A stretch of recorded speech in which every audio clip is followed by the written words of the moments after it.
అలా ఉందిరా first hi guys, day 244 of daily vlog అయితే స్వాగతం. అన్నట్టు వీడియోలో చెప్పాను కదా మధ్యాహ్నం బార్బిక్యూ నేషన్కి వెళ్ళడానికి అవ్వలేదని. సో ఈవినింగ్ అయితే బుక్ చేసుకుని వచ్చాను అనమాట. అంబియన్స్ అయితే చాలా బాగుంది లోపల. బార్బిక్యూ నేషన్ ఓపెన్ చేసి కూడా నియర్లీ 1 month అయితే అవుతుంది అనమాట. ఇప్పుడు ఎంత అనగలవరా? న్యాయం చేస్తా, కట్టిన డబ్బులు న్యాయం చేస్తా.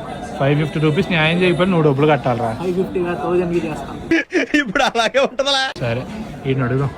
మొత్తం అన్ని ఐటెంలో ఒకటి నువ్వురే 2000 తింటాం. సార్ ఏంటి సార్ అది? 2000 తింటాం. 2000 ఈడు 1000 ఈడు నువ్వు చెప్పు లెక్క చెప్పు. ఐటెంలో ఒకటి తినేస్తారు, రేట్లు నాకు తెలియదు.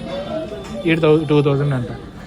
చూద్దాం. చికెన్ అన్లిమిటెడ్ ఉన్నప్పుడు వెజ్ ముట్టుకోండి అన్న నా ఛాన్స్ లేదు. ఫస్ట్ అయితే చికెన్ సూప్ వేసుకుని అనమాట. టేబుల్ దగ్గరికి వచ్చి లోపల క్రిస్పీ కార్న్ అయితే పెట్టారనమాట. తర్వాత ఫిష్ ఫింగర్స్ అయితే వేసారు. టేస్ట్ అయితే పర్లేదు బాగానే ఉంది. తర్వాత పన్నీర్ అయితే పెట్టారు. వెజ్ కబాబ్ అయితే పెట్టారనమాట. ఈడైతే చూడండి స్పూన్ తో తింటున్నాడు. ఎంత రిచ్ కాదు, అలాగే తింటాడు. మరి వాడు ఉడకబెట్టిన గుడ్లకి ఎల్లో దిష్ వైట్ తిన్న రోజు అర్థమైంది రా వాడు రిచ్. వీడియో అయితే ఎంత ఎక్కువైపోయింది. నెక్స్ట్ ఏంటనే వెంటనే పార్ట్ 2 వీడియోలు అయితే వస్తుంది.